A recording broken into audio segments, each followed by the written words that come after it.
아멘. 여러분 너무 반갑습니다. 또 이렇게 명절에 이곳에 와서 여러분을 보고 같이 이렇게 많은 말씀을 나눌 수 있어 너무 기쁩니다.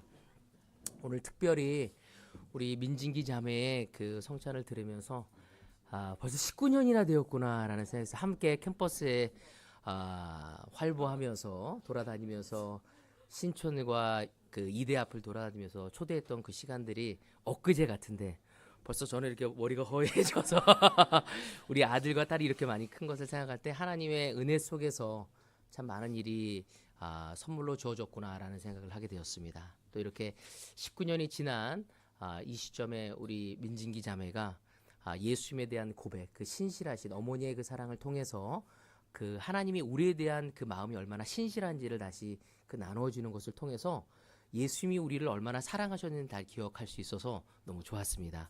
우리 민진기 자매에게 감사의 박수를. 아멘. 아멘. 너무 행복합니다.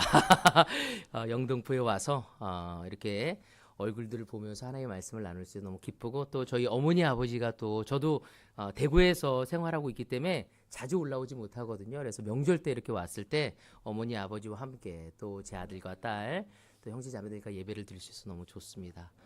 또 우리 갑자기 또 우리 형남이 얼굴이 이제 이렇게 도네요. 이제 애엄마가 되어서 커리어 우먼에서 이제 아줌마가 됐네요. 그래서 너무 환영하고, 참 이렇게 아이까지 이렇게 참 주님 안에서 너무 놀라운 가정을 이루어서 너무 행복합니다.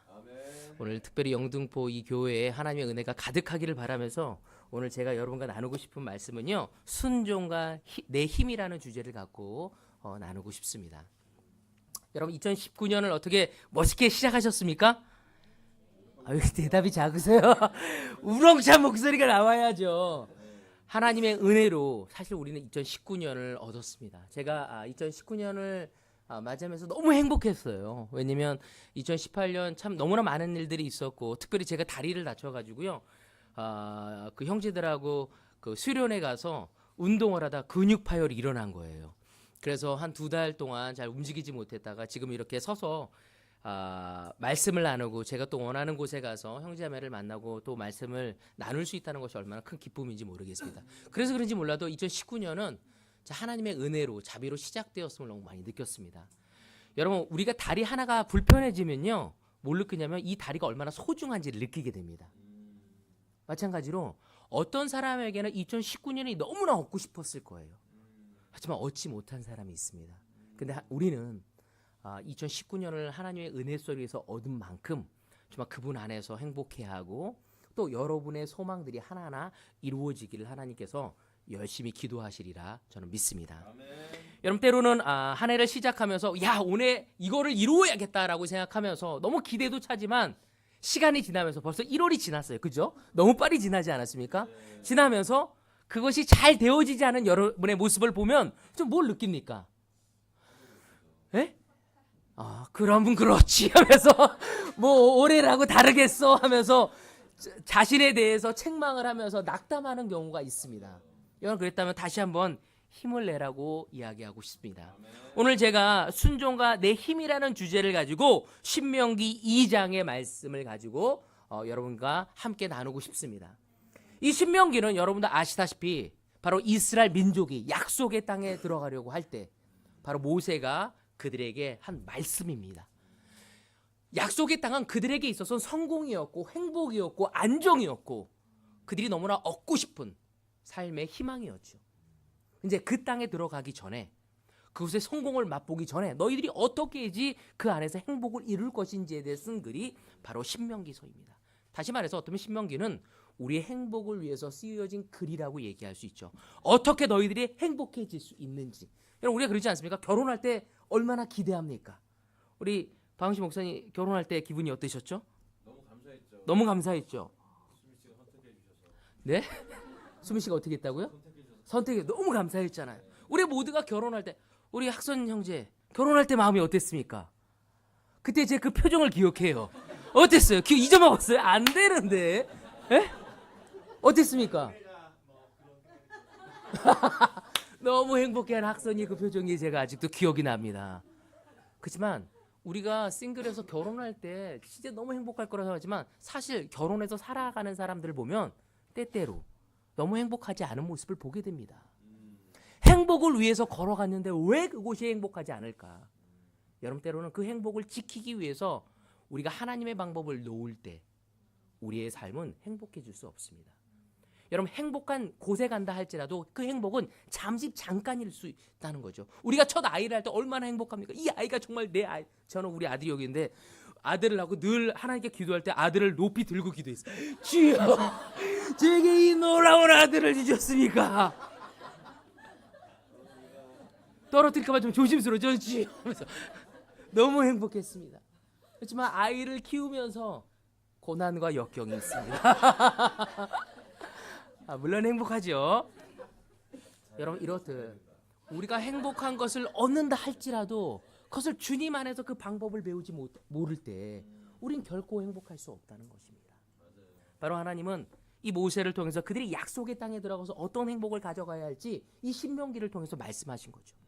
여러분이 행복하고 싶다면 올해 신명기를 한번 공부해 보라고 권하고 싶습니다. 아멘.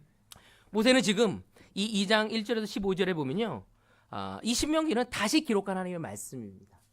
민수기에서 계속적으로 얘기하죠. 그래서 회상 형식으로 이스라엘 공동체에게 불순종의 대가가 어떤 방황의 세월을 낳게 였는지를 이야기하면서 너희들이 다시는 그런 방황의 시간을 갖지 않기를 원하고 있습니다.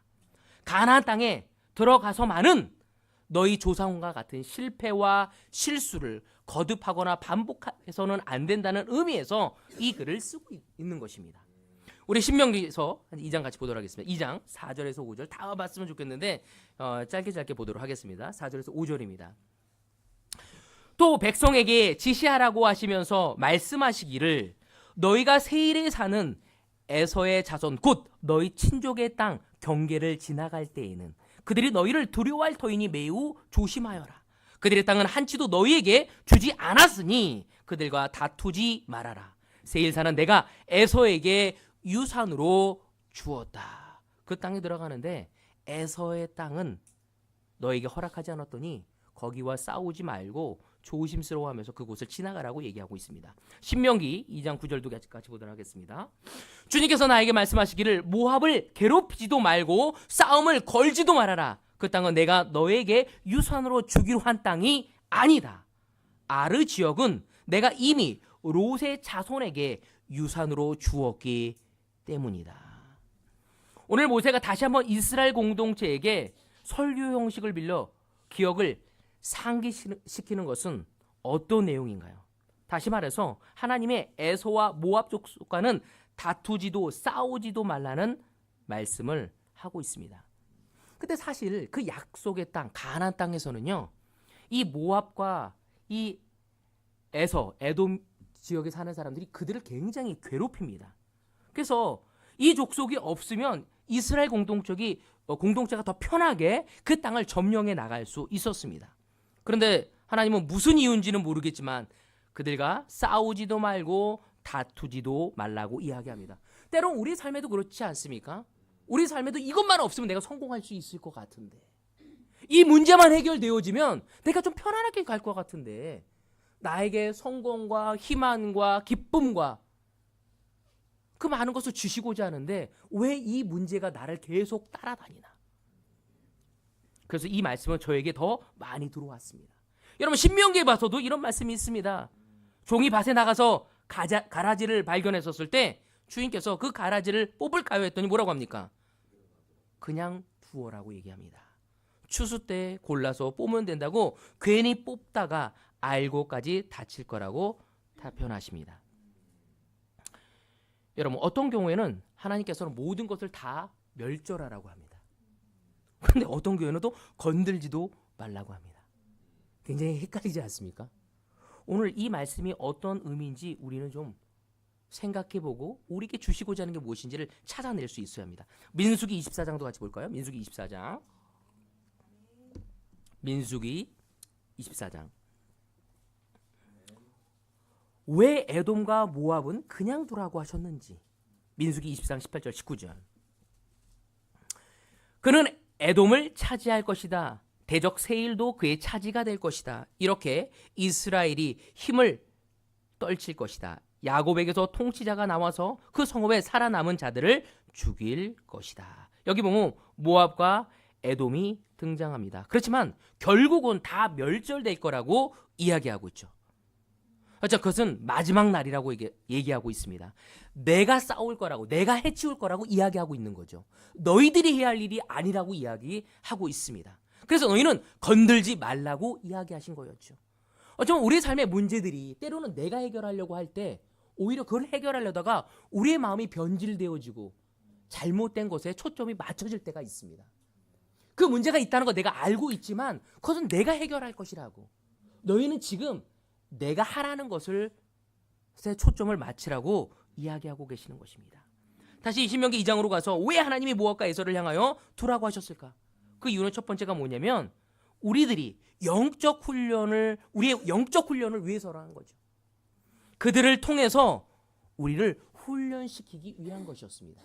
바로 에돔과 모압을 통해서 이스라엘 민족이 그 약속의 땅에서 좀 더 건강하게 풍성하게 살아가기 위해서는 훈련되어져야만 했습니다. 그래서 잠깐이지만 괴롭다 할지라도 그들에게 필요했던 것이었습니다. 여러분 가끔 가다가 그 횟집에 가면요 싱싱한 회들을 좋아하지 않습니까? 근데 바다에서 잡아서 여기까지 그 신선도를 가져가기 위해선 굉장히 중요하다고 합니다. 또한 바다에 멀리 가서 태평양에서 고기를 잡고 올 때에도 그 생선이 싱싱해야지만이 잘 팔리잖아요. 그래서 어떻게 하면 보통 그 어항에다가 그 고기를 잡아먹는 고기를 집어넣는데요. 현적을 집어넣는데요.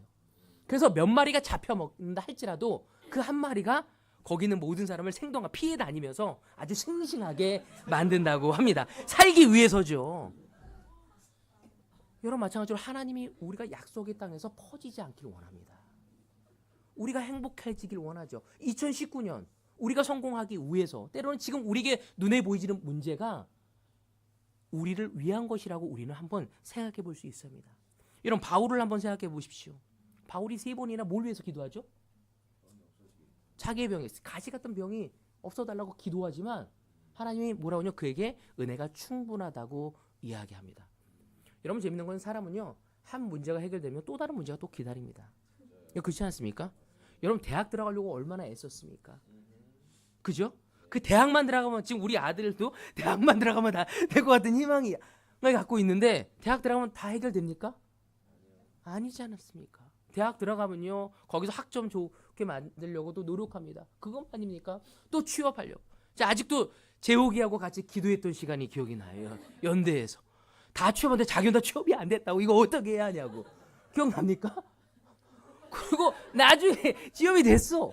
그렇게 빨리 고민하지 않았는데도 남들이 다 하니까 왠지 내가 뒤처진 듯한 느낌을 받잖아요. 여러분 우리가 문제가 해결돼도 또 다른 문제가 우리를 기다릴 수밖에 없다는 것입니다. 우리가 영적으로 긴장하고 하나님께 집중해야 한다는 것을 알려주고 싶은 거였죠.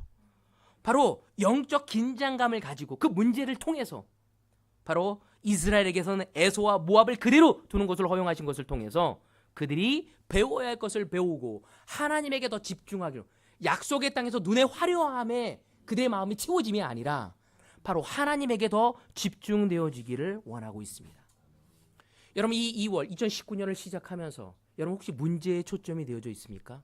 여러분 삶에 모압 같은 문제, 에돔 같은 문제에 사로잡혀서 왜 하나님은 내가 성공하라고 하고 왜 이 문제를 아직까지 해결해 주시지 않는 건가? 하나님 이 시간 우리에게 알려주신 게 무엇이냐면 나에게 더 집중하라고 이야기하시는 것입니다. 에서와 모압과 싸우지 마. 너희가 그 문제를 해결하지 말라고 이야기하시는 거죠. 바로 하나님께 더 초점을 맞추기를 원하고 있는 것입니다. 사실 역사로 보면요, 이스라엘 역사 보면은 너무 안타까운 것은 그들이 계속적으로 에돔과 모압 족속을 통해서 그들이 엄청난 어려움을 당하게 됩니다. 하지만 그 어려움을 당할 때마다 그 이스라엘 민족은 하나님에게 집중할 수 있는 절호의 찬스였다는 거죠. 여러분 저는 올해 12월에요. 갑자기 병원에서 연락이 왔어요. 원래 그 의료보험공단에서 그 신체 검사를 받으면 우편물로 오잖아요. 근데 저와 제 아내가 디타임 하는 중에 병원에서 연락이 온 거야. 그러더니 내일 당장 병원에 오라는 거예요. 그래서 무슨 일입니까? 했더니 엑스레이를 찍었는데 폐에 암이 보인다고. 그러고 오라는 거였어. 워낙 거의 그런 일이 저에게 종종 벌어져가지고 제가 그러냐. 그렇지만 D타임 종이 때문에 인상할 수도 없고 그냥 하면서 계속 주여 도와주시옵소서. 그리고 정말 금식을 하고 그 다음날 그 CT를 찍으러 갔습니다. 그리고 그 기다리는 동안 초조하더라고요. 병원에 가면 제가 제일 멀쩡하고 하고 다 아파서 오잖아요, 사람들이. 그래서 찍고 결과가 나왔는데 다행히도 예전에 제가 폐의 아픔을 좀 결핵을 앓았는지 폐렴을 앓았는지 흉터가 있어서 그 흔적이 암처럼 보였대요. 그래서 다행히 아니라고 얘기해서 너무 기쁘긴 기뻤지만 그 검사를 기다리고 결과가 나오기까지는 제가 할 수 있는 게 뭐였겠습니까? 기도밖에 없었어요. 주여 저에게 2019년은 무지 중요합니다 하면서 기도할 수밖에 없었거든요.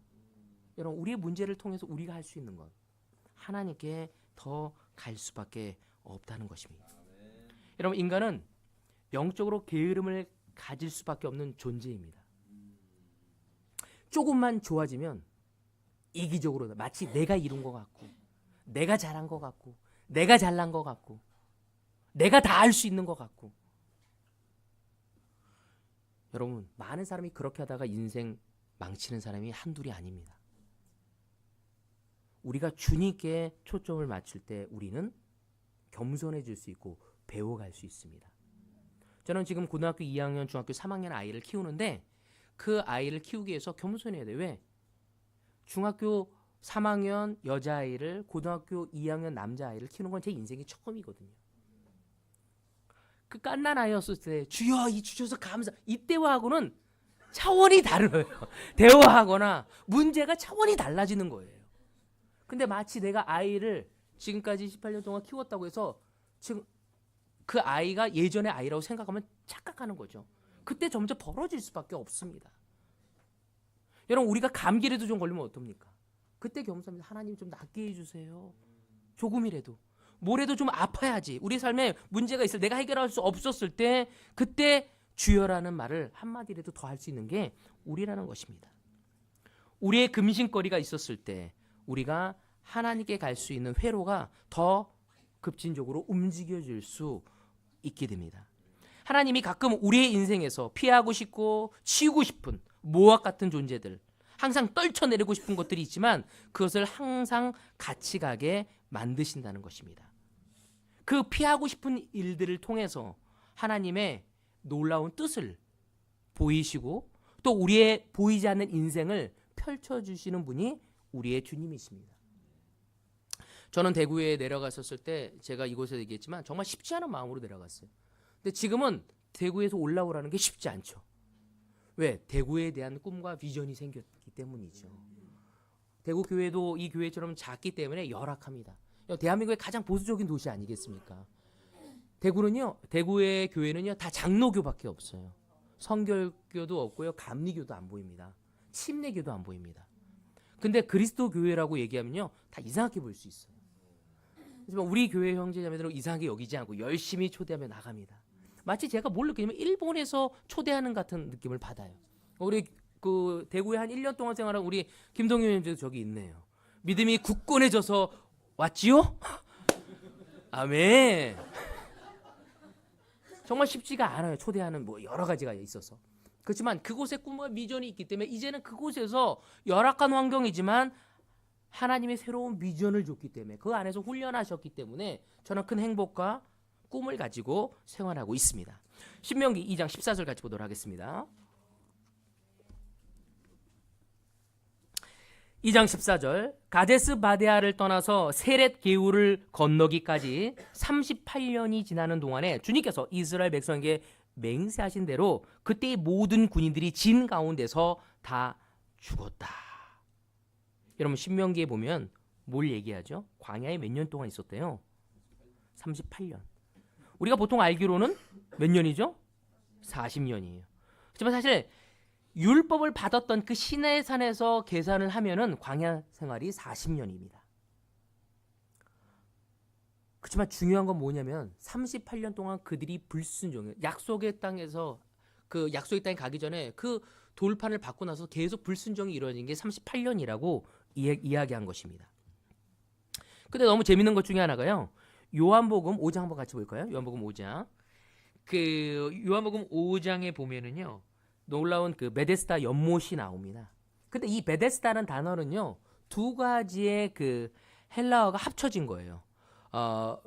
베이트라는 집이라는 그 단어와 그리고 헤세드라는 자비라는 또 은혜라는 긍휼이라는 단어가 합쳐져 베데스다라는 연못을 하게. 다시 말해서 그 베데스다라는 뜻은 은혜의 집, 자비의 집, 긍휼의 집이라고 이야기할 수 있습니다. 요한복음 5장 한번 같이 보도록 하겠습니다. 요한복음 5장. 이 신약의 내용은 구약과 굉장히 많이 밀접한 관계가 되어 있습니다. 요한복음 5장 1절 5절 같이 보도록 하겠습니다. 그 뒤에 유대 사람의 명절이 되어서 예수께서 예루살렘으로 올라가셨다. 예루살렘에 있는 양문 곁에 히브리 말로 베드자다라는 못이 있는데 거기는 주랑이 5 있었다. 이 주랑 안에는 많은 환자들, 곧 눈먼 사람과 다리 저는 사람들과 중풍병자들이 누워 있었다. 그들이 물이 움직이기를 기다리고 있었다. 주님의 천사가 때때로 못에 내려와 물을 휘저어 놓은데 물이 움직인 뒤에 맨 먼저 들어가는 사람은 무슨 병에 걸렸든지 나았기 때문이다. 거기에는 38해 된 병자 한 사람이 있었다. 38년 된 병자가 나옵니다. 근데 이 친구가 38년 동안 병을 낫지 못했어요. 이유가 뭐였죠? 제일 먼저 들어가지 못했기 때문에. 다시 말해서 이스라엘 민족이 불순종으로 인해서 약속의 땅에 들어가지 못했던 것처럼 바로 이 친구 역시도 믿음이 없었기 때문에 나을 수 없었음을 하나님은 알려주고자 했던, 예수는 그에게 알려주고자 했던 것이었습니다. 5장 6절에 보면 이런 얘기입니다. 예수께서 누워있는 그 사람을 보시고 또 이미 오랜 세월을 그렇게 보내신 것을 아시고 물으셨다. 낫고 싶으냐고 이야기하십니다. 그때 그는 예, 저를 고쳐주십시오. 불쌍히 여겨주십시오. 라고 대답하지 않습니다. 그는 뭐라고 대답하냐면 7절에 보면 참 재밌는 대답을 하죠. 그 병자가 대답하였다. 주님, 물이 움직일 때 나를 들어서 못에다가 넣어주는 사람이 없습니다. 내가 가는 동안에 남들이 나보다 먼저 못에 들어갑니다. 그는 38년 동안 왜 내가 나을 수 없었는지, 38년 동안 왜 그 베데스다 연못에서 있을 수밖에 없는지에 대한 설명을 하고 있는 거죠. 믿음 없음을 이야기하고 있습니다. 이게 무슨 말입니까? 여러분, 자비의 집에 서신 그 자비의 집 주인께서 그에게 이야기하십니다. 근데 그는 고쳐달라고 얘기하기보다는 그가 왜 들어갈 수 없는지를 이야기하고 있죠. 이건 어떻게 보면요, 이 38년 알았던 그 환자가 우리와 비슷하다는 거죠. 우리가 지금까지 고치지 못했던 이유가 무엇일까요? 우린 변명들이 다 있을 것입니다. 어쩌면 2019년을 꿈꾸면서 여러분은 20년 동안 10년 동안 노력하다 고쳐지지 않은 것을 더 이상 기대하지 않는 모습으로 그냥 체념하며 살아가는 사람도 있을 것입니다. 그리고 왜 물어보냐면 물론 낫고 싶죠. 그렇지만 제 아내는 바뀌지 않을 거예요. 제 남편은 바뀌지 않을 거예요. 여러분, 성경은 우리에게 이 38년 동안 알았던 이 환자처럼 대답하지 않기를 원하고 있습니다. 여전히 인간적인 속성을 버리지 못하고 이런 답변을 하게 되는 것입니다. 이 환자의 구조 속에는 끊임없이 내가 그 연못 속에 들어가는 행위가 있어야 된다는 생각을 가지고 있는 거죠. 그 안에 들어가면 나는 건 은혜인데 내가 그 안에까지 제일 먼저 들어가야지만이 나을 수 있다는 그러한 종교적인, 율법적인 어떤 행위 개념적인 생각을 가지고 있는 것입니다. 내가 그 연못에 들어가야 한다. 내가 뭘 해야 한다. 여러분, 때로는 우리가 무엇인가 하려고 할 때 내가 무엇을 해야 한다는 생각이 너무나 강하게 잡힙니다. 제가 때로는 성역 공부하는 친구들한테 이런 얘기를 합니다.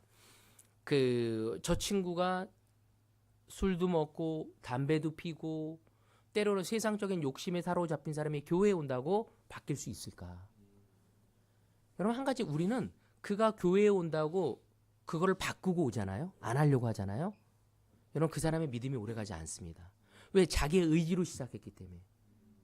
그래서 저는 제가 처음에 교회에 왔었을 때요, 제 삶을 바꿀 생각도 없었고요. 그리고 제 죄를 버릴 생각도 없었어요. 왜? 내가 즐기는 것들인데. 하지만 제 마음이 바뀌었던 건 예수님을 만났을 때 변화되어진 거였죠. 여러분, 때로는 우리는 하나님한테 가서 변화를 내기보다는 그것이 옳지 않기 때문에 하나님을 만나서 변하기보다는 내 힘으로 변하려는 마음을 너무 많이 갖습니다. 내 노력으로 내 남편을, 내 노력으로 내 아내를, 내 노력으로 내 자식들을, 내 노력으로 내 주변의 사람들에게 영향을 주려고 때가 있다는 거죠. 여러분, 그것이 아니라 그들이 예수를 만날 수 있도록 그냥 갈 수 있도록만 하면 됩니다. 여러분, 제가 때로는 목회를 하면서 무기력함을 느낄 때가 언제냐면요, 교회가 성장하지 않을 때예요. 아마 박우지 목사님도 그런 느낌을 받을 거예요. 제가 전임으로 생활한 지 벌써 24년이 됐습니다. 24년 동안 늘 저에게는 교회를 성장해야 시켜야 하는 프레셔가 있어요. 근데 그것이 하나님의 영광으로 왔었을 땐 저에게 기쁨이지만 하나님께 영광으로 오지 않을 때는요, 초대하는 게 짐이 돼버려요. 여러분, 올드들 그런 거 많이 느낄걸요? 초대란 단어를 들어도 힘든 사람이 있어요. 옛날로 돌아가는 거 아닌가? 디타임 하자는 것도 너무 힘든 사람이 있어요. 디타임을 해요. 다시 수직적인 관계로 하는 건가요? 하면서 막 떠는 사람들이 있어요. 웃는 사람일수록 더 자세히 봐야 돼요. 아닌 척할 수 있기 때문에. 왜? 하나님의 영광이 아니라 내가 하려고 했기 때문에 내가 이렇게 바쁜데 또 초대를 해야 돼요. 내가 이렇게 힘든 다른 사람한테 사랑을 줘야 돼요. 제 코가 석잔데요. 여러분, 그래서 우리가 하나님한테 가고 하나님이 우리에게 힘을 줄 때 할 수 있는 거거든요. 누군가를 데리고 왔을 때 그에게 사랑을 주는 것도 내가 하는 게 아니라 하나님이 내 안에서 할 수 있도록 하고 그의 마음을 바꾸는 것도 하나님이 하실 수 있도록 해야 한다는 것입니다. 내가 뭔가 애쓰고 시도해야지 치료된다는 그 본질적인 죄의 속성에서 우린 나와야 한다는 것입니다. 약속의 땅에 들어갈 때 하나님은 그것을 알려주고자 했던 것이었어요. 만약에 이것을 그 병자가 알았다면, 38년도 알았다면 뭐라고 할 거예요? 주님, 저를 물 안에 넣어주십시오. 아니면 고쳐주십시오. 그냥 얘기했겠죠. 그 자비의 집의 주인이신 그 예수님에게 그냥 부탁했을 거예요. 여러분, 가나안에 들어가는 이 끊임없는 이스라엘 백성들이 오해했던 것 중에 하나는 뭐냐면 자기의 힘으로 싸우고 자기의 힘으로 빼앗아서 자기의 힘으로 누려야 한다는 그런 생각이 있었다는 것이었습니다. 여러분, 우리의 약속의 땅, 우리의 평안, 우리의 성공은요, 우리의 싸움이 아니라 하나님의 것입니다. 여러분, 올해 시작을 하면서 순종을 하시겠습니까? 여러분의 힘으로 무엇인가 만들려고 노력하다가 더 진을 빼시겠습니까? 오늘 모압과 에돔을 왜 그냥 두도록 하셨는지, 그것은 다름이 아니라 우리가 하나님께 집중하도록 하기 위한 것입니다. 우리가 배울 게 있다는 것입니다. 전 때로는 이런 생각, 하나님, 저 형제가 계속 바뀌지 않고 저를 너무 괴롭힙니다. 여러분, 그런 걸 느낀 적 있습니까? 형제인데 잃어버린 사람도 아니고 세상 사람도 아닌데 제자인데 힘들어. 그런 느낌 받은 적 있지 않습니까? 왜 아닌 거죠? 저만 그랬나요? 그런 사람이 있어요. 근데 왜 그 사람을 옆에 두게 있는지 시간이 가면서 느낍니다. 그 사람을 통해 제 약점이 너무 드러나죠. 하나님을 신뢰하지 않는 모습, 나의 분노, 나의 사랑 적음, 그거에 포커스 되어서 불평하는 나의 마음. 여러분, 때로는 제 아내하고 살면서 저와 제 아내는 너무 다른 사람이거든요. 아내는 외국에 자라고 저는 완전히 한국 사람이에요. 그래서 여러 가지 의견 대립이 있습니다. 그때 하나님 때 기도할 때 뭘 기도해야 하냐면, 하나님에게 제 아내를 알아갈 수 있도록 기도하지 않는다면 아내와 올바른 관계를 가져갈 수가 없습니다. 제 너무 큰 복이에요. 제 아내를 얻은 것은 제 삶의 가장 큰 복 중에 하나입니다. 하나님의 축복. 제 삶에 너무 큰 기쁨이 제 아들과 딸이 있는 거예요. 미니와 함께 교제하고 딸과 교제할 너무 큰 기쁨입니다. 그렇지만 그 안에는 또 너무나 심한 갈등과 어려움이 있습니다. 무릎 꿇고 기도해야 할 그 시간이 너무 많다는 거죠. 하나님, 제 딸을 사랑할 수 있도록 도와주십시오. 사춘기 소녀의 그 정서를 너무 헤아리기가 너무 힘든 거예요.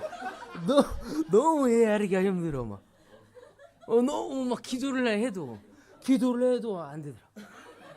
우리 아들의 사춘기를 이해하는 거 너무 어려워요. 아들은 쉽게 생각하겠지만 저는 정말 기도를 많이 합니다. 제 아내가 알 거예요. 제가 하나님께 눈물을 흘면서 기도할 때가 종종 있었거든요. 그렇지만 하나님한테 갈 때만이 아들을 통해서 아들의 좋은 모습이 아들의 모난 모습, 딸의 모난 모습, 아내의 모난 모습을 통해 제 자신을 훈련시키는 것입니다. 여러분 형제 자매들 저 형제가만 좀 바뀌면 이 교회 너무들로 성장할 것 같다. 아니죠. 제가 그 형제를 품을 수 있을 때 성장할 수 있겠죠. 여러분 저 형제만 좀 바뀌면 됐겠다. 여러분 그 형제를 사랑하고 그 자매를 사랑할 수 있을 때 교회가 더 사랑이 넘칠 것입니다. 저희 교회에 현숙한 아내들이 있습니다. 남편이 제자가 아니에요. 매일 눈물을 흘립니다. 당연하죠. 가치가 서로 다르니까요. 제가 뭐라고 하냐면 남편을 바뀌려고 하지 말라고 했습니다.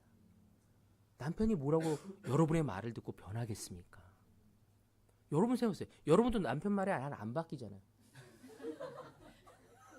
근데 왜 바뀌려고 해요? 그건 하나님만이 하실 수 있는 거예요. 우리가 해야 하는 건 사랑해야 합니다. 제 아내를 제가 바뀌려고 하잖아요. 점점 날이 쓰고요. 서로가 점점 멀어집니다. 제 아내가 저를 바뀌려고 하잖아요. 제가 점점 아내하고 가까이 있고 싶지가 않게 될게요. 그렇지만 아내가 저를 너무 사랑해 주려고 해요. 그럼 계속 있고 싶어요. 영향을 받을 수밖에 없게 되는 거죠. 그리고 바꾸시는 일은 하나님이 하시는 것입니다. 하나님은 우리를 만들어서 이스라엘 민족을 만들어서 그 약속의 땅에 집어넣으려고 하신 것처럼 우리를 만들어서 2029년을 성공하게 만드시고자 하신다는 것을 아셔야 한다는 것입니다. 7절에 보면은 주님 물이 움직일 때 나를 들어서 못에다가 넣어줄 사람이 없습니다. 내가 가는 동안에 남들이 나보다 먼저 못에 들어갑니다. 우리 속에 끊임없이 이 환자처럼 대답하고자 하는 생각이 있을 수 있습니다. 또 의지가 있을 수 있습니다. 여러분 우리는 이런 의식 구조 속에서 바로 믿음, 신앙을 불러들이는 경험을 맞이해 볼 수 있어야 합니다. 그러기 위해선 겸손해야 합니다. 내가 얼마나 노력했는지를 이야기하려고 하지만 여러분 때로는 내가 내 가까운 사람들을 바꿔주려고 할 때 내가 얼마나 노력했는지를 이야기한 건 그 사람에게 도움이 안 됩니다. 또 나의 체면과 나의 허물을 내려놓지 않는다면 바꿔놓을 수 없습니다. 도와줄 수가 없습니다. 여러분 우린 직접 우리의 체면, 우리의 허물, 내 조건을 내려놓고 그분께 겸손히 걸어갔었을 때 하나님께서 역사할 수 있습니다. 나를 불쌍히 여겨주십시오. 이 문제의 답은 주님만이 아십니다. 라고 우리는 기도할 수 있어야 합니다. 여러분 1월, 2월 어떻게 시작하고 있습니까? 여러분의 힘이 아닌 순종은 무엇인지 그분 앞에 머리를 조아리고 기도하는 것입니다. 너무 놀라운 것은 1월달 아내와 너무나 화목하고 아름다운 부부관계를 가져갈 수 있었습니다. 아침 7시마다 항상 만나서 같이 기도를 하거든요. 그것이 그렇게 파워가 있을 줄 몰랐어요. 그래서 아내가 저한테 2월에도 계속 하자고 저한테 이야기했습니다. 기도는 서로의 마음을 이야기하게 하고 하나님께 우리의 자신을 겸손하게 내려놓게 만듭니다. 하나님은 2029년을 통해 문제를 바라보는 것을 통해 하나님이 이 문제를 우리가 영적으로 인식하고 하나님께 초점 맞추는 것을 통해 하나님의 뜻을 이루어가는 과정을 경험하고 2019년을 통해서 여러분의 삶이 행복으로 나날이 이루어지기를 바라고 계실 것입니다. 내 삶에도 그런 것이 있습니다. 폐에 있어서 너무 두려웠다고 얘기했잖아요. 제가 예전에도 얘기했죠. 심장에 또 문제가 있었거든요. 그 전에는 심장에 문제가 있다고 해서 병원에 다녔고 또 그 전에는요 간에 또 혹이 있다고 해서 우리 현욱이네 아내 누구죠? 혜영이를 통해서 제가 갑자기 갔거든요. 대구에서는 암이라고 진단을 받았어요. 그래서 큰 병원에 여기서 손을 쓸 수 없다고 그래서 가라고. 지금도 제 아내는 혹이 있습니다. 매년 6개월마다 검사를 받아야 돼. 그리고 추적 검사를 하면서 근데 저는 몸에 이상은 느낄 수는 없거든요.